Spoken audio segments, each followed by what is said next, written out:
നമസ്കാരം. നമുക്കറിയാം, നിലമ്പൂർ തെരഞ്ഞെടുപ്പ് രാഷ്ട്രീയത്തിനപ്പുറത്തേക്ക് ഒരു വർഗീയതയുടെ ചായ്വ് അല്ലെങ്കിൽ വർഗീയത പിൻപറ്റി നിൽക്കുന്നതിൻ്റെ ഒരു പ്രധാനപ്പെട്ട കാരണം UDFന് ജമാഅത്തെ ഇസ്ലാമിയുടെ രാഷ്ട്രീയ സംഘടനയായ വെൽഫെയർ പാർട്ടി പിന്തുണ പ്രഖ്യാപിച്ചതാണ്. അതിനുശേഷം LDFന് അവിടെ നിന്ന് ലഭിക്കാൻ പോകുന്ന പിന്തുണ PDPയുടെ പിന്തുണയാണ്. ഇത് കൂടാതെ ഹിന്ദു മഹാസഭ കൂടി അതിലേക്ക് കൂട്ടം ചേർന്നു LDFനെ പിന്തുണയ്ക്കുന്നു. അപ്പോഴാണ് തോക്കസ്വാമി വന്നിട്ട് പറയുന്ന, ഹിമവത് ഭദ്രാനന്ദ എന്ന് പറയുന്ന ഒരാൾ വന്നിട്ട് പറയുന്നു, ഇതിങ്ങനെയൊന്നുമല്ല, ഞങ്ങളുടെ ആളേ അല്ല ഈ വന്ന ഈ ദത്താത്രേയ എന്ന് പറയുന്നു, അത് വ്യാജനാണ് എന്ന് പറയുന്നു. ഈ വ്യാജൻ എന്നുള്ള വാക്ക് നിങ്ങൾ ആരും കേട്ടിട്ട് ക്ഷോഭിക്കേണ്ട, ആ വ്യാജനല്ല ഈ വ്യാജൻ. അപ്പോൾ അങ്ങനെ വ്യാജനാണ് എന്ന് പറയുന്നു. അപ്പോൾ ഇത് ഞങ്ങളുടെ നിലപാടേ അല്ല എന്ന് പറയുന്നു. അപ്പോൾ ഇങ്ങനെ തുടങ്ങി ഒരുപാട് ചർച്ചകൾ നിലമ്പൂർ നടന്നുകൊണ്ടിരിക്കുകയാണ്. നിലമ്പൂരിനെ സംബന്ധിച്ചിടത്തോളം ഏറ്റവും പ്രധാനമായി ഇപ്പോൾ ചർച്ച ചെയ്യപ്പെടുന്നത് ഈ രീതിയിലുള്ള രാഷ്ട്രീയമാണ്. ഇപ്പോൾ സത്യത്തിൽ നമ്മൾ നോക്കിക്കഴിഞ്ഞാൽ ഈ വെൽഫെയർ പാർട്ടിയുടെ പിന്തുണ UDF സ്വീകരിച്ചതോടെ, അംഗീകരിച്ചതോടുകൂടി കാന്തപുരം ഒരു വിഭാഗത്തേക്ക് മാറി, സുന്നികൾ ഒരു വിഭാഗത്തേക്ക് മാറി. അവരെല്ലാം ഇതിനകത്ത് എതിർപ്പ് പറയുന്നുണ്ട്. അതായത് മുസ്ലിം സംഘടനകളെല്ലാം UDFന് എതിരായി നിൽക്കുന്ന ഒരു സ്ഥിതിവിശേഷമാണ് ഇപ്പം നിലമ്പൂരുള്ളത്. നിലമ്പൂരെന്ന് മാത്രമല്ല, കേരളം മൊത്തം നമ്മൾ പരിശോധിക്കുമ്പോൾ UDFന് എതിരായി മുസ്ലിം സംഘടനകളെല്ലാം തിരിഞ്ഞു നിൽക്കുന്നു. കാരണം എന്താണ്? ഇവർ ഭരണഘടനാ വിരുദ്ധമായ പ്രവർത്തനങ്ങളാണ് നടത്തുന്നത് എന്ന തരത്തിൽ ഇതിനു മുമ്പ് നമ്മൾ സംസാരിച്ചാണ്. ഉമ്മൻചാണ്ടി സർക്കാർ ഹൈക്കോടതിയിൽ ഒരു സത്യവാങ്മൂലം അഫിഡവിറ്റ് ഫയൽ ചെയ്തിരുന്നതാണ്. അപ്പോൾ ആ സ്ഥിതിയൊക്കെ അറിഞ്ഞിരുന്നു കൊണ്ട് പുതിയ ഒരു തലമുറ എത്തിക്കഴിഞ്ഞപ്പോൾ ആ തലമുറയിലുള്ളവർ ഈ പറയുന്ന ജമാഅത്തെ ഇസ്ലാമിയെ കൂടെ കൂട്ടാൻ ശ്രമിച്ചു. എന്നിട്ട് അതിനെ ന്യായീകരിക്കുകയാണ്. അവർ മതരാഷ്ട്രവാദം ഉന്നയിച്ചിട്ടില്ല, അവരതിൽ നിന്ന് ഒരുപാട് മാറി സഞ്ചരിക്കുന്നവരാണ് എന്ന രീതിയിൽ പുതിയ ഒരു നരേറ്റീവ് കൊണ്ടുവരാനുള്ള ശ്രമം VD സതീശന്റെ ഭാഗത്തു നിന്നുണ്ടാകുന്നുണ്ട്. അപ്പോൾ എന്നാൽ ഇതെങ്ങനെ സ്ഥാപിച്ചെടുക്കാൻ കഴിയുമെന്നൊരു ചോദ്യം അവർ ഉയർത്തുന്നുണ്ട്. ഈ പറയുന്ന മുസ്ലിം സംഘടനകൾ എല്ലാവരും തന്നെ അവർ ഉയർത്തുന്ന മുസ്ലിം വിദ്യാർത്ഥി സംഘടനകൾ അടക്കം ഉയർത്തുന്നുണ്ട്. എങ്ങനെ ഇത് നമുക്ക് അല്ലെങ്കിൽ എങ്ങനെ തിരിച്ചറിഞ്ഞു VD സതീശൻ എന്ന് പറയുന്ന നേതാവ്, അതിനെക്കുറിച്ച് വ്യക്തമാക്കണം എന്ന് VD സതീശനോട് ആവശ്യം ഉയർത്തുന്നുണ്ട്. എന്ന് വെച്ചാൽ ഒന്ന് നമ്മൾ ആലോചിച്ച് കഴിഞ്ഞാൽ VD സതീശന് കിട്ടാവുന്നിടത്തോളം പിന്തുണ ഏത് ഭാഗത്തു നിന്ന് കിട്ടിയാൽ മാത്രമേ ഈ തെരഞ്ഞെടുപ്പിൽ ഒരു തരത്തിൽ പറഞ്ഞ് വിജയിക്കാൻ കഴിയൂ. വികസന പദ്ധതികളുടെ ചർച്ചയാണ് LDF നടത്തുന്നതെങ്കിൽ UDF ഉയർത്തിക്കൊണ്ടുവന്ന ഒരു വാദങ്ങളും നിലനിൽക്കുന്നതല്ല എന്ന് ജനങ്ങൾക്ക് ബോധ്യപ്പെട്ടു. അപ്പോൾ അങ്ങനെയെല്ലാം വന്നു കഴിഞ്ഞപ്പോൾ UDFനെ സംബന്ധിച്ചിടത്തോളം ശക്തമായ ഒരു പ്രചരണ ആയുധം പുറത്തിറക്കാൻ കഴിയാത്ത ഒരു നിസ്സഹായാവസ്ഥയുണ്ട്. ഈ നിസ്സഹായാവസ്ഥയിൽ നിന്നുകൊണ്ട് എങ്ങനെയെങ്കിലും 10 വോട്ട് എവിടുന്നെങ്കിലും കിട്ടട്ടെ എന്ന് പറഞ്ഞുകൊണ്ട് പിടിച്ചെടുക്കാനുള്ള ശ്രമമാണ് UDF നടത്തിക്കൊണ്ടിരിക്കുന്നത്. ഇപ്പം ഈ പറയുന്ന പോലെ ഹിന്ദു മഹാസഭയുടെ പിന്തുണ LDFന് കിട്ടിക്കഴിഞ്ഞപ്പോഴേക്ക് ഇതാ പറയുന്നു, കെ മുരളീധരൻ വന്നിട്ട് പറയുന്നു, ഇവിടെ BJPയും CPMും തമ്മിൽ ഒത്തുകളിച്ചുകൊണ്ടാണ് സ്ഥാനാർത്ഥിയെ ഇറക്കിയിരിക്കുന്നതെന്ന് പറയുന്നു. ഇവിടെ കാരണം അവിടെ ഈ തെരഞ്ഞെടുപ്പ് പ്രഖ്യാപിച്ചതിന് ശേഷം അവിടെ സ്ഥാനാർത്ഥിയെ നിർത്തുന്ന കാര്യത്തിൽ BJP പിന്നോക്കം വലിഞ്ഞു എന്ന് പറയുന്നു.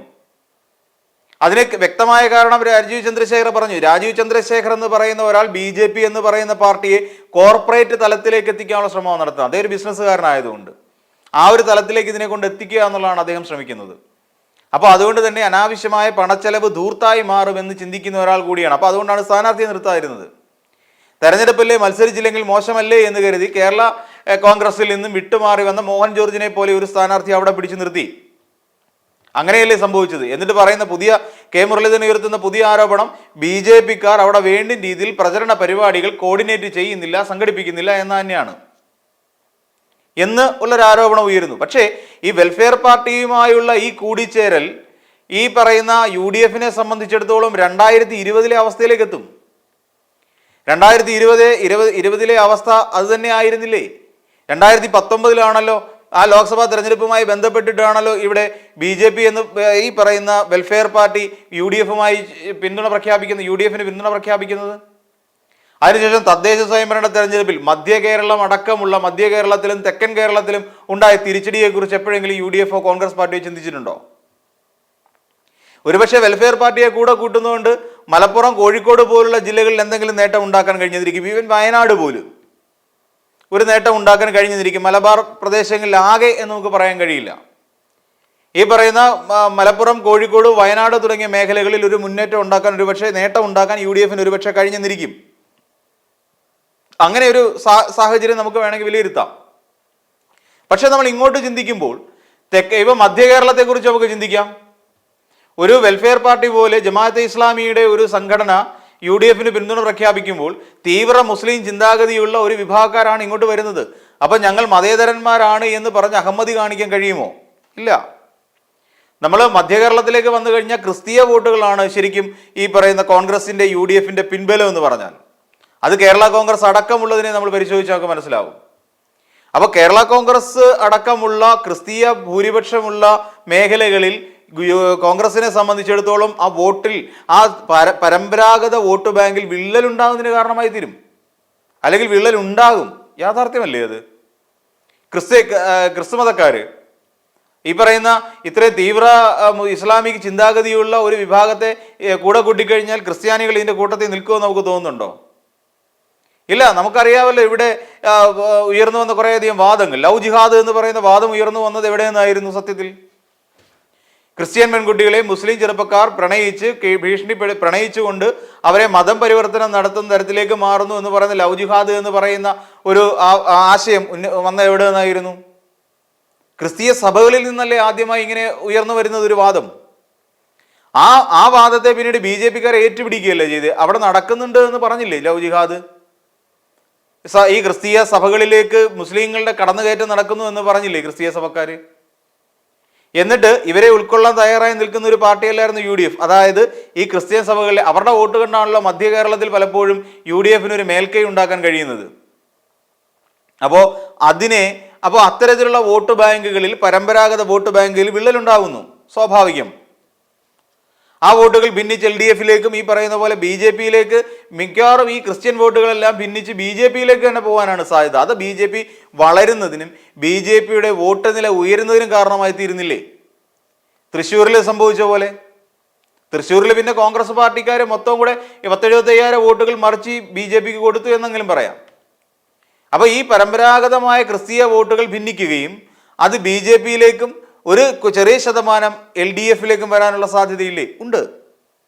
കാരണം ഈ UDFന്റെ മതേതര സ്വഭാവം മാറിക്കഴിഞ്ഞിരിക്കുന്നു. അതൊരു ന്യൂനപക്ഷ പ്രീണനം എന്ന് പറയുന്ന ഒരു അവസ്ഥയിൽ. കാര്യം താലിബാനെ പോലെയുള്ള ഭീകരവാദ സംഘടനകളെ സപ്പോർട്ട് ചെയ്ത ഒരു സംഘടന കൂടിയാണ് ജമാഅത്തെ ഇസ്ലാമി എന്ന് നമ്മൾ ഓർക്കണം. ഈ രീതിയിൽ തന്നെ UDFുകാർ വിധി എഴുതിയതാണ് അവരെ. അപ്പോൾ അങ്ങനെ വരുന്ന സാഹചര്യത്തിൽ ഈ പറയുന്ന ഇവരെ ഇങ്ങോട്ടേക്ക് അല്ലെങ്കിൽ ഇവരുടെ പിന്തുണ നേടിക്കഴിയുമ്പോൾ മധ്യ കേരളത്തിലടക്കം ക്രിസ്തീയ സഭകളിൽ നിന്നുള്ള എതിർപ്പുണ്ടാവും, സ്വാഭാവികം. ഇനി തെക്കൻ കേരളത്തിലെ സ്ഥിതിയിലേക്ക് നോക്കിയാലോ? ഈ തെക്കൻ കേരളത്തിലെ സ്ഥിതി നമ്മൾ പരിശോധിക്കുകയാണെങ്കിൽ തെക്കൻ കേരളത്തിൽ ഈ പറയുന്ന ക്രിസ്തീയ വോട്ടുകളും ഹിന്ദു വോട്ടുകളും അവിടെ കൂടുതലാണ്. ഹിന്ദു വോട്ടുകൾക്കാണ് കൂടുതൽ പ്രാധാന്യം അവിടെ തെക്കൻ കേരളത്തിൽ. അപ്പം ഇങ്ങനെ ഹിന്ദു വോട്ടുകൾക്ക് അല്ലെങ്കിൽ മതേതര സ്വഭാവം ഉള്ളത് കൊണ്ട് മാത്രം കോൺഗ്രസിൽ നിൽക്കുന്ന അല്ലെങ്കിൽ കോൺഗ്രസിന് വോട്ട് ചെയ്യുന്ന ഒരു വലിയ വിഭാഗം ആൾക്കാർ ഹിന്ദുക്കൾക്കിടയിലുണ്ട്. ഈ വോട്ടുകൾ ബാങ്കുകളിലും ഭിന്നതയുണ്ടാകുന്നു. ഹിന്ദു വോട്ടുകൾ കൂടുതലും പോകാൻ സാധ്യതയുള്ളത് ഈ പറയുന്ന BJPയിലേക്ക് തന്നെയാണ്. BJP UDFനെതിരായി ഈ രീതിയിലൊരു ആരോപണം ഉന്നയിക്കും. നമുക്കറിയാം ഇപ്പം തന്നെ LDF ഇതിനെ ഒരു വലിയ ഒരു തെരഞ്ഞെടുപ്പ് ആയുധമാക്കി മാറ്റിയിരിക്കുകയാണ്. സത്യത്തിൽ പകൽ മുഴുവൻ മതേതരത്വം പറയുന്ന UDFന്റെ അല്ലെങ്കിൽ കോൺഗ്രസിന്റെ മനസ്സിലിരിപ്പ് ഇതാണ് എന്ന തരത്തിൽ അതിനെ രാഷ്ട്രീയത്തിനപ്പുറത്തേക്ക് വർഗീയമായി ഇതിനെ സമീപിക്കാൻ ഒരുങ്ങുകയാണ് ശരിക്കും LDF ചെയ്തുകൊണ്ടിരിക്കുന്നത്. അതിനെ വോട്ടാക്കി മാറ്റുക എന്നുള്ള തരത്തിൽ. ഇപ്പൊ PDP അവർക്ക് പിന്തുണ പ്രഖ്യാപിച്ചുകൊണ്ട് ഒരു മതേതരം എന്നുള്ള നിലയിൽ ഒരു വലിയ അടി അടിക്കത്തില്ല. എങ്കിൽ തന്നെയും PDP എന്ന് പറയുന്ന പാർട്ടി ഈ പറയുന്ന ജമാഅത്തെ ഇസ്ലാമി പോലെ ഒരു ഭീകരവാദ സംഘടനയാണ് എന്ന് ആർക്കും അഭിപ്രായമില്ല. ബാബറി മസ്ജിദിന് ശേഷമാണല്ലോ ഈ പറയുന്ന PDP നേതാവ് അബ്ദുൽ നാസർ മദനി കേരളം ഒട്ടുക്ക് നടന്ന് പ്രകോപനപരമായ പ്രസംഗങ്ങൾ നടത്തിയത്. അന്ന് ഏറ്റവും കൂടുതൽ പണി കൊടുത്ത നയനാർ സർക്കാരാണ് എന്നുള്ളത് നമുക്കറിയാം, അല്ലേ? അപ്പൊ അതിനുശേഷമാണ് PDP ഇങ്ങോട്ടേക്ക് വരുന്നത് നമുക്കറിയാം.